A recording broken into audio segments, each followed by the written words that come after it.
Tradizione rispettata ad Agrigento e molti comuni della nostra provincia per la festa di San Giuseppe, la festa dei lavoratori e dei papà. Come sempre sono state organizzate tante iniziative all'insegna delle tradizioni. Una di queste è la minestra di San Giuseppe, il classico pasto dei poveri. Ad Agrigento, nella chiesa di San Domenico, la Santa Messa. Il pontificale è stato officiato da Don Alfonso Tortorici, coadiuvato da Don Enzo Sazio e da tanti altri preti della diocesi agrigentina.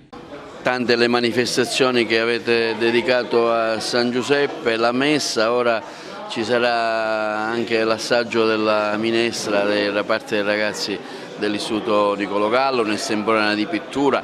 Al di là di tutte queste cose, che valore assume da un punto di vista liturgico e spirituale ancora la figura, la festeggiare appunto San Giuseppe? Intanto è la figura del papà, del patriarca di tutta la Chiesa universale, quindi la cosa bella è guardare all'immagine di Giuseppe come il fedele e l'obbediente, e colui che ancora oggi ci insegna come genitori e padri spirituali ad accompagnare questi nostri ragazzi nella vita, nella crescita e nell'amore, sia spirituale che nei valori umani e nei valori civili, e penso che questa sia la cosa più bella e più importante, guardando all'immagine di San Giuseppe, con tutto quello che lui vuole dirci, vuole insegnarci, ancora di più oggi, in questo momento in cui i nostri ragazzi hanno bisogno dei grandi punti di riferimento. L'immagine di Giuseppe ci rimanda all'immagine dei genitori, che non devono mai perdere di mira anche il loro essere grandi educatori. Anche la festa del papà. Appunto, proprio per questo, essendo la festa del papà, non dobbiamo mai perdere di vista questo grande rapporto tra padri e figli, nell'amore vicendevole e nella crescita vicendevole. Oggi la festa continua con la processione. Sì, abbiamo voluto portare San Giuseppe per le vie della nostra città, andando anche verso il centro storico, per cui non toccherà solo i punti della nostra parrocchia, ma andremo pure nella zona di San Girolamo, Badiola e via Gioieni. È un modo per dire che San Giuseppe veramente provi a proteggere tutte le nostre vite, le nostre famiglie, le nostre case e tutta la nostra città.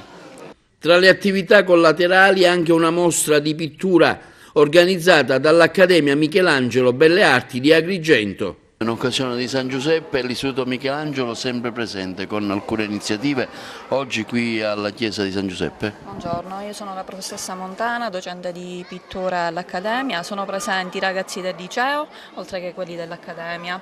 Stiamo realizzando 4 pannelli improntate alla figura di San Giuseppe.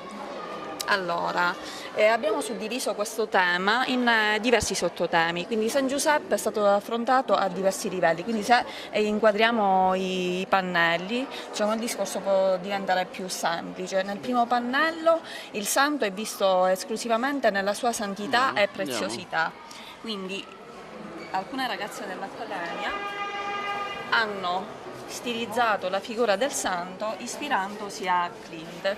Quindi, come vedete, ci sono questi 2 personaggi che sono uniti in questo gesto molto affettuoso, San Giuseppe e Gesù. Il riferimento è la preziosità artistica di Clint. Scende questa pioggia dorata che investe 2 personaggi e quindi li santifica e li innalza al di là della dimensione umana.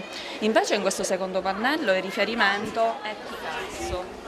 Però non il Picasso, quello conosciuto, del cubismo, ma un Picasso più intimo, quindi siamo in una fase precedente del periodo blu e qui San Giuseppe è visto esclusivamente nella sua umiltà, quindi per dire che era un santo, però era pur sempre un uomo e non intercalato nella dimensione umana.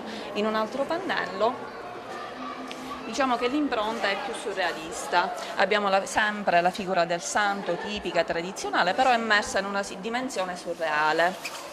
Quindi noi sappiamo che San Giuseppe era un falegname e in questo quadro il surrealismo stravolge tutto, egli stesso diventa albero di vita che dà diciamo, sostegno sempre e per tutta la sua vita alla figura di Gesù, lo aiuta a crescere e a farla diventare poi il Messia tanto atteso. Poi alla fine, nell'ultimo pannello, quello che stavate inquadrando prima,